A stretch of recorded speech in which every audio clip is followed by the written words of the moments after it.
And so then I just fired up the Extra Prolific name again, and so people can kind of they remember like, oh, okay, yeah, yeah, I remember him. I remember his album. He was slept on. What's the reception been like for this latest project? Man, surprisingly, it's been great.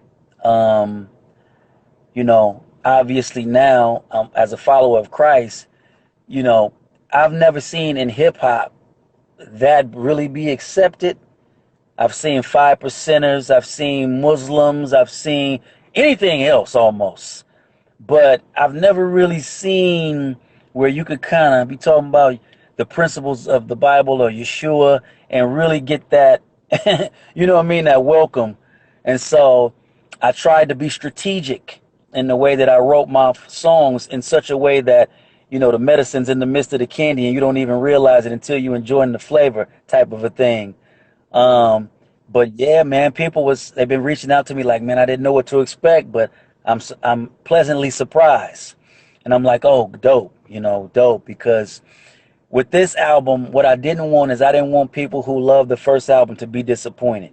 Like this was specifically for everyone who bought the first album, who knows about me. I wanted them to appreciate this, not that they necessarily even have to love the subject matter or even where I am now, although most people will salute growth.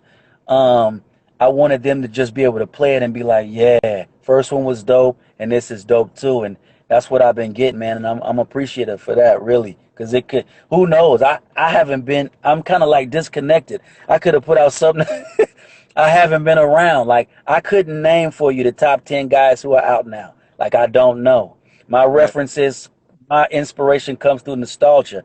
I still think about like Heavy D. I still think about like Special Ed. I still think about Drez as far as guys who inspire me. I don't know the new guys too much. And so I could have came out with something dated. Who knows? Like Right. a guy coming out of prison and I'm gonna get you sucker, thinking he was still cool walking with that walking with them Aquarian them shoes on, thinking that could have been me. But thank God, man, that I came out with something that's relevant, that's still dope, and hopefully that will age well. How do you think you progressed lyrically from your debut album up until this point? Oh man, lyrically, I think it's more what the fans wanted in the first place. Because right now it's natural for me to be. I don't even know if the word is complex, but it's kind of like the more you write, the more you get used to patterns, flows, intricacies, and so it's definitely um, more involved. There's lyrical growth there. I was a little simple on the first album sometimes.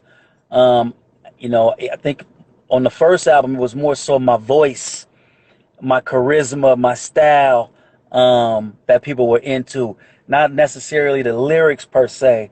But now, I think I got a few quotables on there, and you can kind of hear if you've heard the first album, you'd be like, okay, yeah, he put the pedal to the metal a little bit, and it's just something that comes when I hear different beats. So definitely, sorry about that. Definitely, there's lyrical growth, and then there's most importantly, growth as a person, which I think is, man, I love it when I see somebody like a Ice Cube who was talking one way in the beginning and now is trying to, taper off his message, or somebody like a KRS-One who had the thing on the album cover looking like he'll lay you down and then begin to teach people. I've always respected people like Chuck D. He was kind of like gangster a little bit on the first album. My Uzi weighs a ton, and then he starts preaching to us and telling us to fight the power. So, in that sense, I'm not a player. I'm not a, just any old guy. In that sense, I've grown, and I think it's something to appreciate. And if it's done authentically, man, I think it's a beautiful thing. I think we all should be growing. I don't think none of us should sound like we did 20 years ago. Right. We got about 10 minutes before we get out of here. What does Extra Pro consider the greatest achievement of his careers up to this point? Man, somebody asked me that, and I said, you know, To some, it would be like the Low Down Dirty Shame soundtrack that went platinum. I'm on Die Hard with a Vengeance soundtrack as well. Had a six-figure record deal, but honestly, for me, it's like it's supposed to be this album, and that is because the principles are timeless. They're principles that if you're having a rough day or you don't know what to do next, you can play and you can get a nugget out there to grow on. It has true riches, which is eternal value. And so to me, man, I'm just so proud to be able to have a contribution to hip hop that can help. So many times you see rappers and they'll do things like talk about killing each other all on the album, and then they want to go to the boys club and cut a check.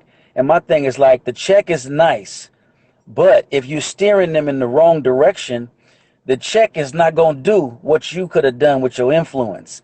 So my thing is, I want to talk well, that's fine, but I want to walk well, and I want my music not to contradict my message. Sometimes you see guys and you interviewing them, and you're like, man, you're talking mighty positive. Then you play their music, and it's like, whoa, man, boom, I'll blank you, I'll pop you, I'll boo boo, you ain't this, you ain't that. So I think we should have artistic freedom, but I believe we should have artistic integrity, meaning what are we trying to get out?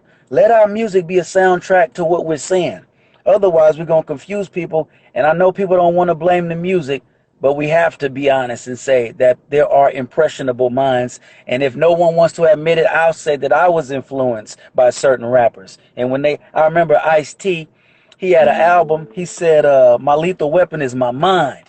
And I was going one time, I said, I was going to the library. My partner said, where you going, man? I said, I'm going to the library. I'm going to get some more ammo. You know what I'm saying? And I was just taking what Ice-T had said to heart.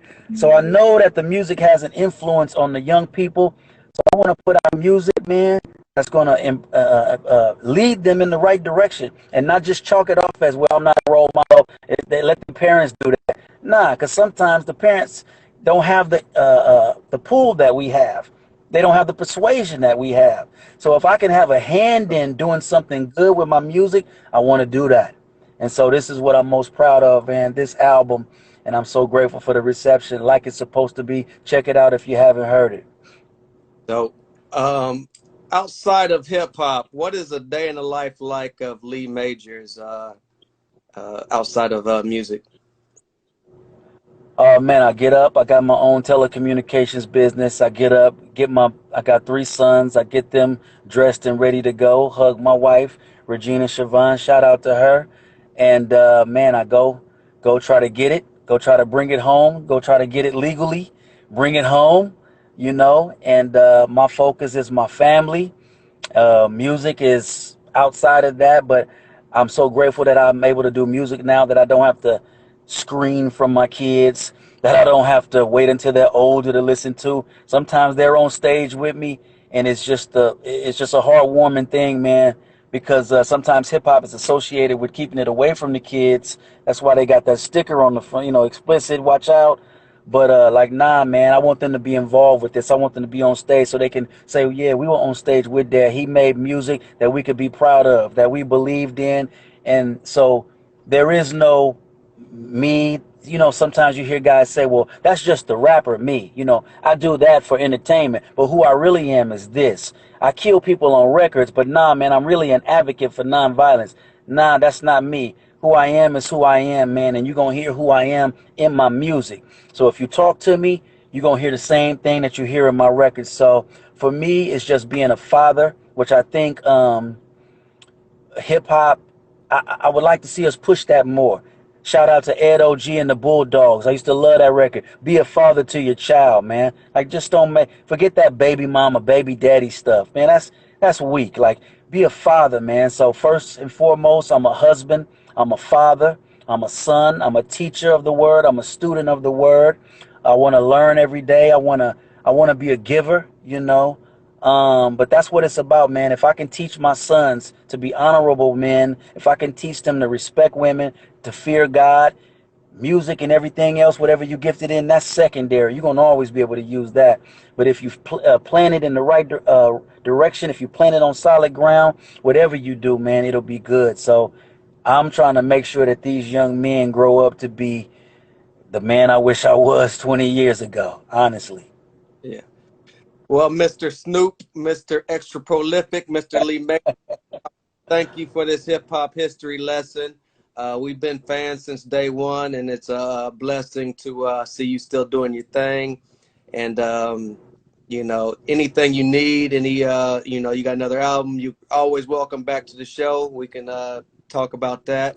Going into the future, what can we expect from you? Be on the lookout for. Man, I'm gonna drop a new single, DJs and MCs. That's gonna have a remix, an old school remix where you have new lyrics, where it's kind of like a new song, and then I'm gonna have two new songs available with it, kind of like old school maxi single. I don't even know if they do that anymore. But remember back in the day where you could grab a single and then you knew you were gonna get some new material on that single. I'm kind of Yeah. trying to bring that back, man. And then I have a book that I'm almost done with. Um, and it's basically what I'm seeing, current events and everything through my lenses. I see the way that people are, and I think a lot of our thoughts are being given to us, and they don't originate with our minds. And so I'm kind of want to talk about the way I see things through a biblical lens and things like that. But man, just be on the lookout. Thank you for all your support, like it's supposed to be. I appreciate you taking the time out, man. It's really a blessing, man. Thank you guys very much. No problem. Can you shout out your social media and tell everybody where they can pick your latest album up at? Yeah. Social media, Instagram is D Lee Lee Majors Majors D Lee Majors. The album is on iTunes, all the digital platforms. I want to shout out Pete Spray, Oh Love. Those are the guys who produced it. Scott Thrill, Joe Gamble.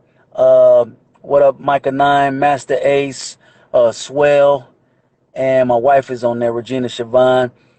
And I think that's it. If you want to get the vinyl, cassettes or CDs, that's at 90now.bigcartel.com. So thank you very much. Be on the lookout. Play that, man. Reach out to me. Let me know what your favorite is. Let me know what your least favorite is. I'm always curious to see what people like and like the least. Thank you. One of your supporters has one little question before we get out of here. Do you still have that Warren Moon jersey you wore on MTV Raps? Wow. Yo, salute. No, I don't, man. But man, that jersey is big. Warren Moon, come on now. He was one of the first quarterbacks, brothers, to do it. You know? Yeah, I go back to Warren Moon and Earl Campbell, man. I'm an OG like that. I do not have it, man. But I see the clips.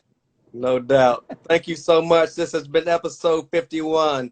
That is Lee Majors, known as Extra Prolific Snoop for all the hieroglyphics fans. I'm the journalist Sin-seer, and we are out of here. Thank you so much, Lee. All right, you have a good one. Peace. All right, peace.